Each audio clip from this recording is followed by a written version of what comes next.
Hey, high school leaders! Oh, man, I am so excited for this upcoming week.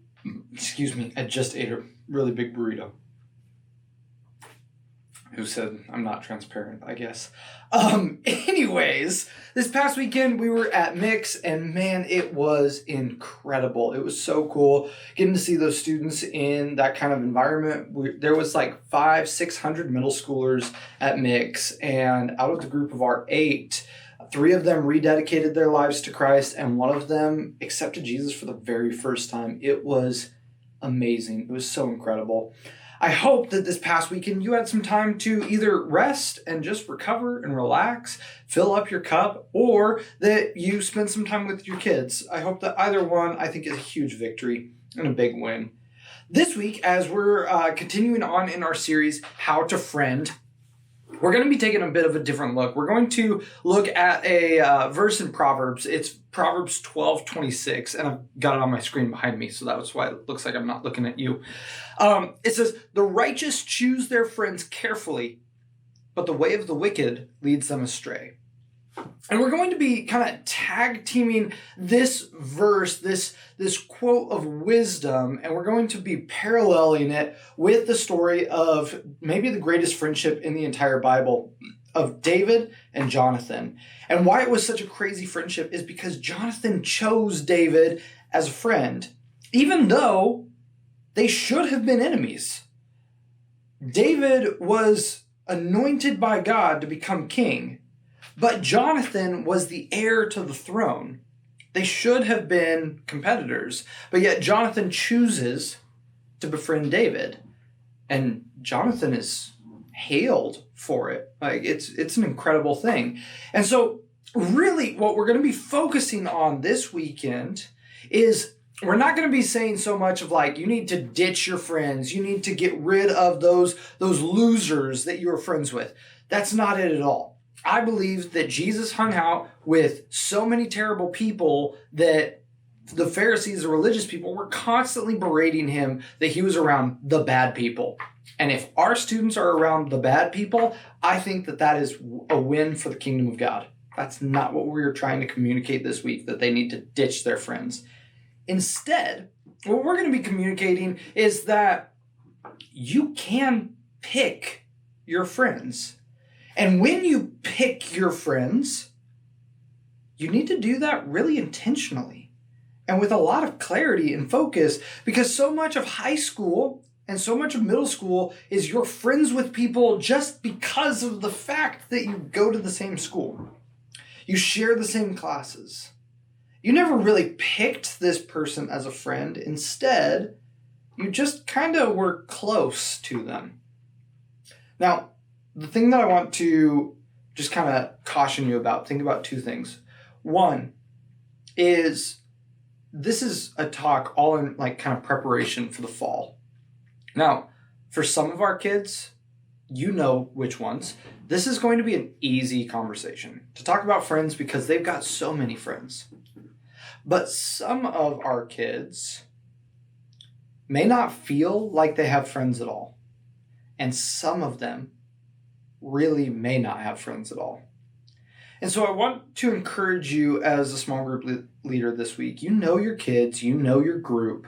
And so when you have this conversation, don't paint a very big brushstroke and say, yeah, well, when we talk about our friends, add those little nuances, even in the way you talk about it, because then kids that don't have friends or don't feel like they have any friends know that they're included as well. And the other thing that you can always be encouraging is that our small groups, like, we want them to be friends with each other. That's why we try to keep them together all the time. That's why we do events with small groups, is because we want them to be friends. The second thing, and this is maybe one of the hardest things to work through, and it's also one of the worst things that happens in small group, is this week you are going to encounter some gossip. Because some students are going to be putting their friends on blast. They're going to be like, yeah, John is such a terrible person, but I'm friends with him because he's kind of cool to me, blah, blah, blah, blah, blah. This may be a really good week to kind of preface and say, like, we don't gossip around here.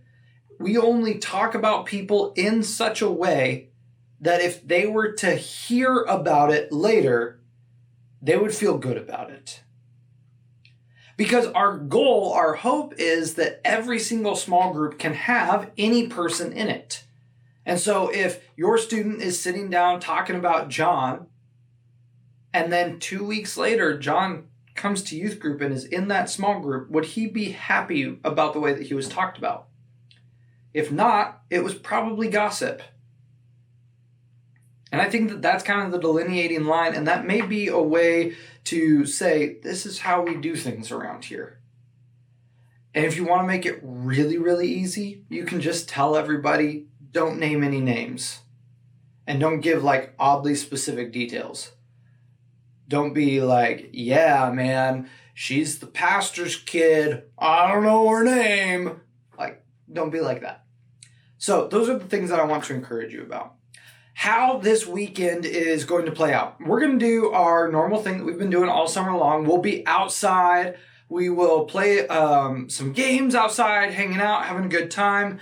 As 6:30 hits, we will then kind of gather everybody around the campfire, and we're gonna sit down first, and we're gonna play a game since we're talking about friends, and it's gonna be called Pick Your Friend's Nose. Now, it is not nearly as disgusting as you think it is. Instead, what we're gonna do is we're gonna hang up a curtain, and we're gonna cut 3 little like slits out of the curtain, and then we're gonna choose a volunteer. And they're going to have to pick out like who their best friend is. And then we're going to pull up 2 other random people. And we're going to play this game maybe a couple of times. And the 3 people will stand behind the curtain, put that little slit over their nose so that just their nose is sticking out from behind a black curtain. And then we're going to see if the friend can guess it. It's a 1 in 3 chance unless they really can pick their friend's nose. There will probably be bonus points if somebody... No, we wouldn't do that.